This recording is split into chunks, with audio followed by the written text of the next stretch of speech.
Hey guys, welcome to week 1 of distance learning.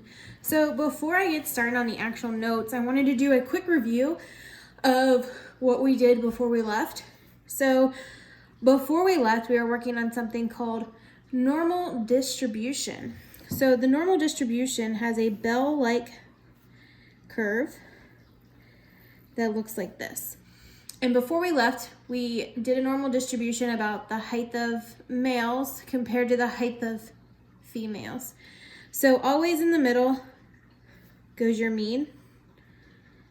Or if you remember, it looked like a funky looking U called mu. And then from that, you use the standard deviation. And here would be +1 standard deviation. What that means is that you take whatever the mean is and add whatever number the standard deviation is to it one time.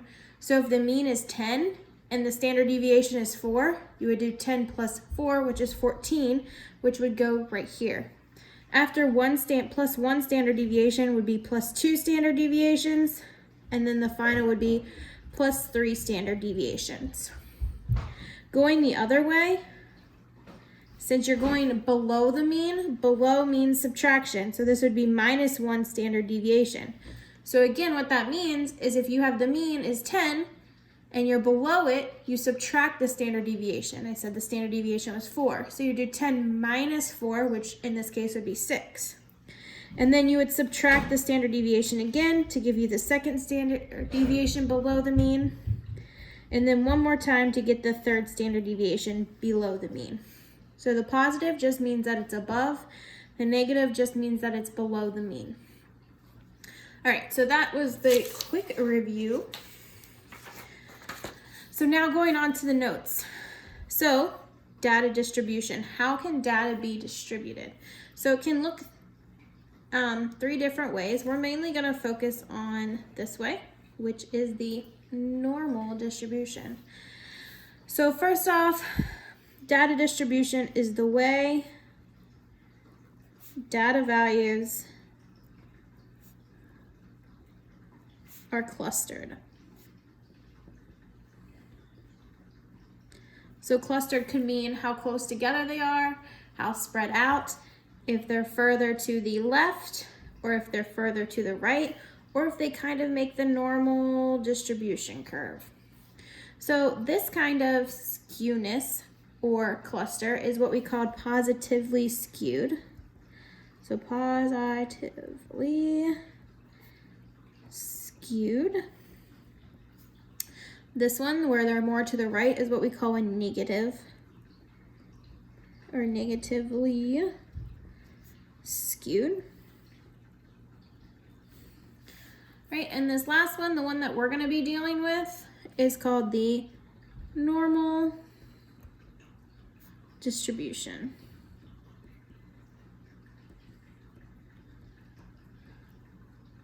So the way that I remember positively and negatively skewed is basically it's the opposite of what you would think that it is. Positively, all the data is compiled in the front. Negative, all the data is compiled in the back. So it's just opposite of what you would think. All right, so normal distribution. What is it? So I know we talked a little bit about it before, so now we're really going to dig deeper into it. So it is a symmetrical bell-shaped curve defined by the mean. So remember, the mean goes right in the middle of our normal curve, and the standard deviation. So how we get those other marks on the normal distribution is by adding or subtracting the standard deviations. Okay, the area under the curve. So everything underneath this line here represents probability. So the probability that something is going to happen. Okay, and then just like anything else, when you have a total amount of the data, it equals 1, or you could say 100%. Because total is one whole. So that's why we say it's equal to 1. And when you have the entire amount, it means you have 100% of the entire amount. Now, since we're talking about percentages, the normal distribution is broken up into different parts. So first off, we said that the mean was in the middle. So from the mean to one side of the normal curve to the end is going to be 50% of the data. Because think about it, the mean is cutting it in half. So this half would be 50%, and this half going upwards is also going to be 50%. So to the other end is also going to be 50%. Now, looking at the data within one standard deviation. So what that means is within one standard deviation, I mean one standard deviation both below and above. So basically from -1 standard deviation to +1 standard deviation. Now notice the curve here is higher, so it contains more of the data. So this is actually contains 68.2% of the data. Okay, now if we extend our line out even further and go to -2 standard deviations all the way up to 2 standard deviations, this now contains 95.4% of the data. Almost the whole thing of the data. So now the final one is to go from -3 standard deviations all the way up to +3 standard deviations. This contains 99.8% of the data. So you notice that's not 100%. So we are 0.2 off of it, and that's because we haven't included this little area above and below 3 standard deviations. So what that means is that each of these pieces is equal to 0.1% of the data. So it's very little of the data, maybe like 1%, right? So now that we know that these are 0.1%, I can go ahead and tell you what each little section in between each of these lines is going to be. So from -3 standard deviations to -2 standard deviations, this is 2.2% of the data. From -2 to -1 is 13.6% of the data. From -1 to the mean is going to be 34.1% of the data. Now, remember, I told you that this was 50%, and so is this other side. So it's kind of like a mirror. So from -1 to the mean was 34.1, so is the mean to +1 standard deviation. So this is also 34.1%. This is also going to be 13.6%. This is also going to be 2.2%. These percentages are going to be super important, so you need to keep this on you to be able to answer the questions. All right, so let's practice. So here we're given normal distribution with a problem, and then a couple questions about the probability and using those percentages that we just went over. So first it says the weights of the 50 football players. So that's just telling us how many people we're looking at. It's not telling us what the mean is yet, and it's not telling us the standard deviation. The only information that's given us so far is how many football players we're talking about, and we're only talking about 50 of them. So they're normally distributed. Sorry. So that means we're looking at something that looks like this, with a mean of 178. So there's our mean, and our mean always goes in the middle. So I'm going to go ahead and put 178 in the middle. Now, they're saying that it has a standard deviation of 8 pounds. So to find these other marks, I have to either subtract the standard deviation or I have to add the standard deviation. So I'm going to go up first. So when I go up 1 standard deviation, that means I'm going to add the standard deviation 1 time to 178. So 178 plus 8, because that's what the standard deviation is 186. So that's plus 1 standard deviation. If I add the standard deviation again, I can either add it to here twice, or I can just add it to once here. Would be 194. It's plus 2 standard deviations. And then adding it one more time would be plus 3 standard deviations. Because I've technically added the standard deviation to the mean once, and then 1, 2, and then 1, 2, 3 times. So to go the opposite way means you subtract, because you're below. So 178 minus 8 is going to be 170. So that's going to be minus 1 standard deviation. Subtracting again is 162. So that's minus 2 standard deviations. Subtracting one more time is going to give you 154. It's going to be minus 3 standard deviations. So now that we have this normal distribution chart laid out in front of us, we're going to go ahead and answer these questions. So this says, what percent of the players weigh between 178 pounds and 194 pounds? So here's 178, here's a 194. So we just want this section from here to the middle. How much, or what is the percent in between that area? So we know, based off of our notes up here, that this little area is 34.1%. And we know that this area is 13.6%.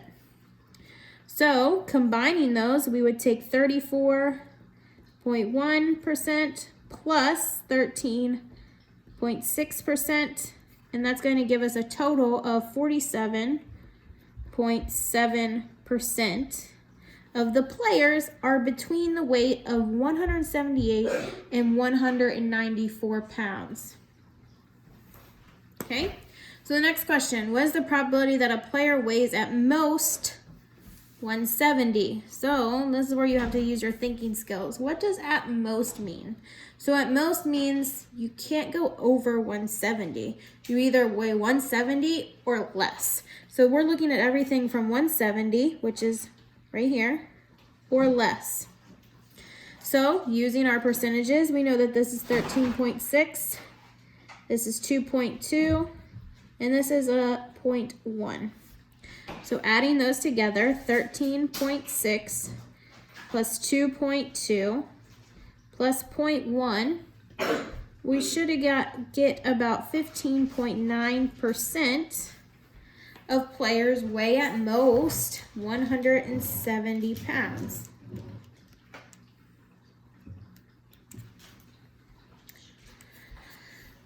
Okay, next question. What is the probability that a player, again, whenever it's asking for probability, I'm sorry I didn't state this before, it's asking for percentage. So probability is a percentage.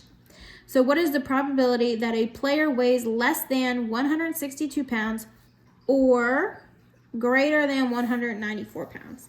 So they could weigh less than 162, so that's from here all the way down, or greater than 194, so that's from here all the way up. So this we already have marked in. We don't have marked in over here, so this is 2.2 and this is 0.1. So I'm going to add those four together. So I have 2.2 plus 0.1 from over here from 162 and less, and I have a 2.2 and a 0.1 from 194 and greater, which gives me a total of only 4.6%. So it's not a lot. All right, so this question, part D, is a little bit different because it's not asking us for the probability or percent. It's asking us how many players. So we actually want to know how many out of the 50 players weigh between 170 pounds and 186 pounds. So it's kind of a two-step process here. So first off, you want to figure out 170 to 186. So 170 would be from here to here. So if you notice, that's a negative 1 standard deviation to positive 1 standard deviation.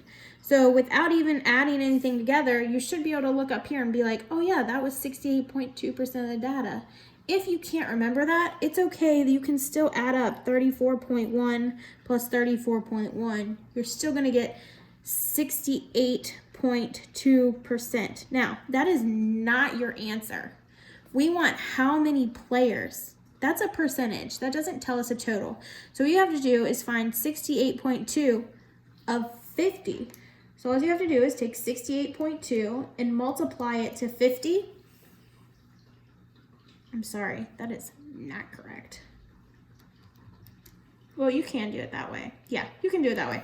So 68.2 times 50, you're going to get like 3,410, which is impossible since we only looked at 50 players. But if you divide that by 100, you're going to get 34.1, but you can't have 0.1 of a person, so we're just going to round that to 34 players, way between 170 and 186. All right, flipping to the back real quick, let's look at some of these.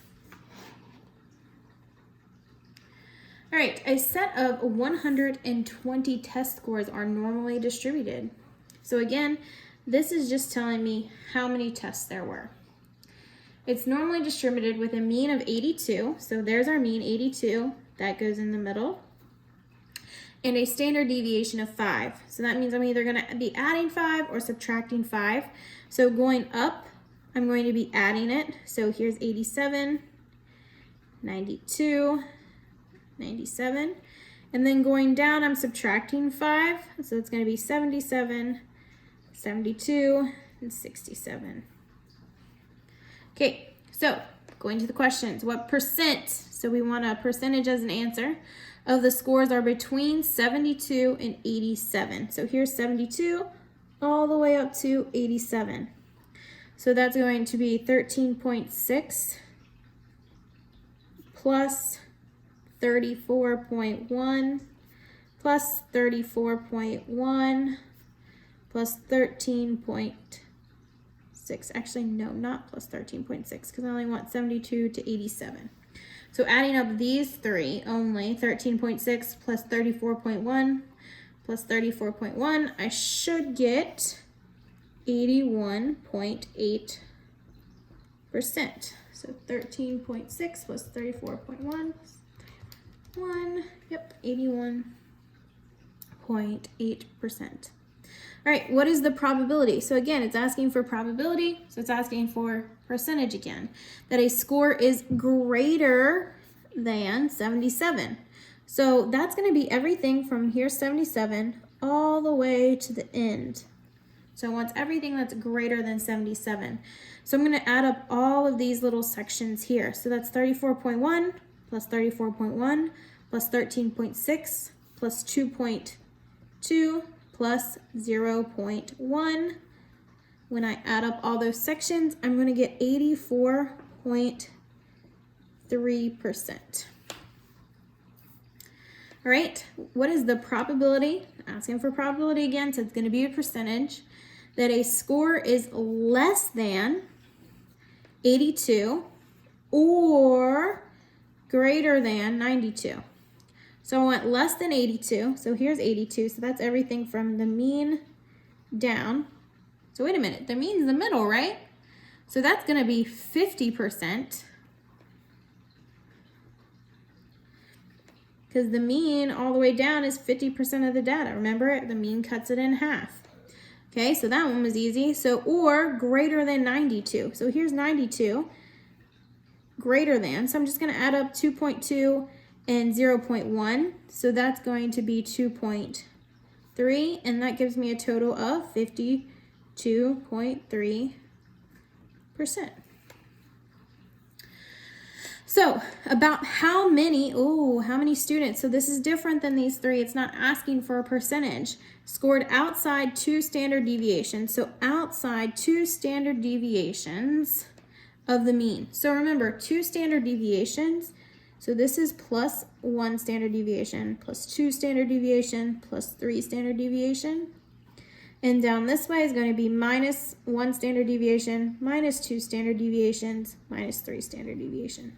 So we want outside of 2 standard deviations. That means everything from here down, or here up, I should say, and from here down.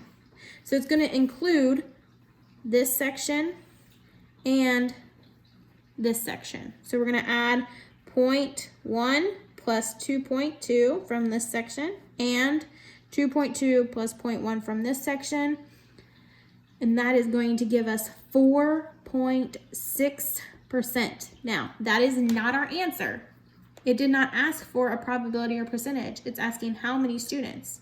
So we have to find 4.6 of 120 because that's how many people were tested.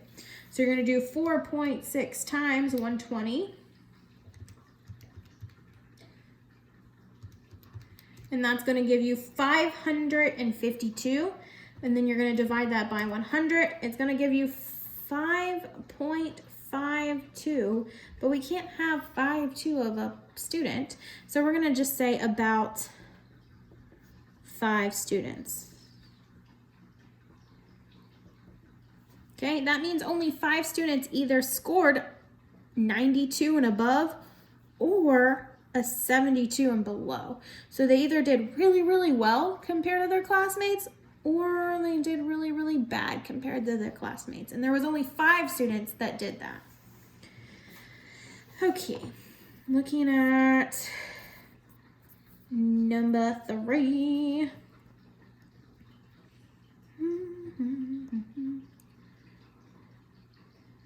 Yes, looking at number 3, and this is probably the last one I'll do because this video is getting kind of long. Okay, the price of a gallon of regular gasoline of 75 gas stations. So again, this is telling you how many gas stations we looked at across the state are normally distributed with a mean, so that's what goes in the middle, $2.05, and a standard deviation of 4 cents. So this is tricky. Watch it. And on the practice, there's a time one that you have to watch. 4 cents looks like 0.04. Do not be adding 4 to this. If you're adding 4 to $2.05, that means you're adding $4. We're not adding $4, we're only adding 4 cents. So that means this next one is only going to be $2.09 because we're adding 0.04, where you're adding only 4 pennies to your $2.05. The next one is going to be $2.13 and then $2.17. Going backwards, you're subtracting 4 cents, so $2 and a penny, $1.97 and $1.93.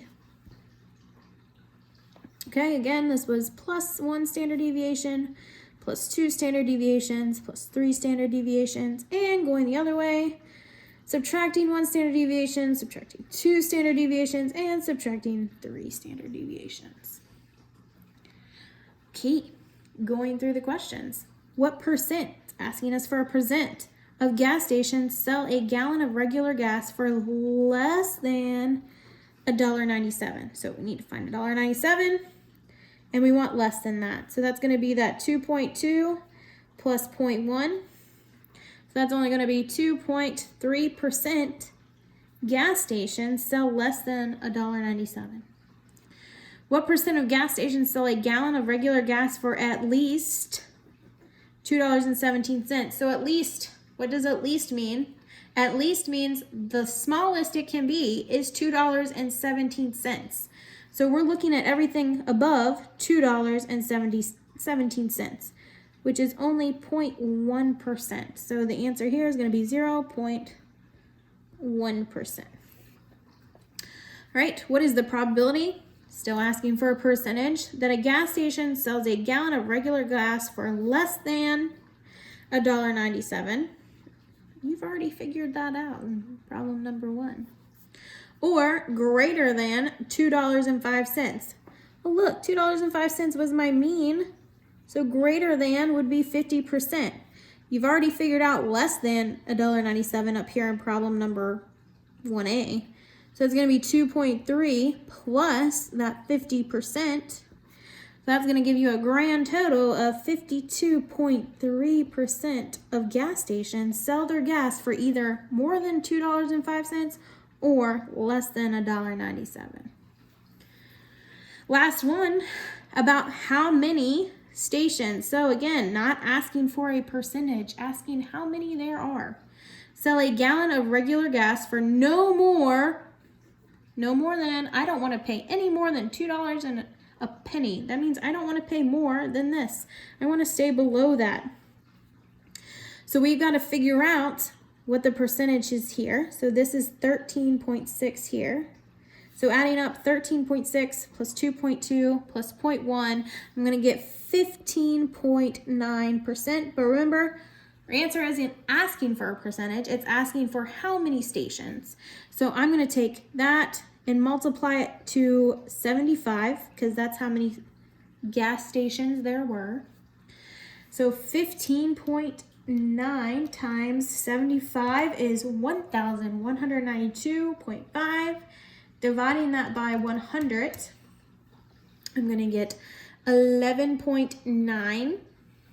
We can't have 0.9 of a gas station, so there's 11 gas stations. So with statistics, you always round down, if you haven't noticed that. So 11 gas stations. All right, if you have any more questions or if you really want me to do number 4, please let me know. I will be uploading a practice that goes with this, and I will see you all on Thursday. Have a great day.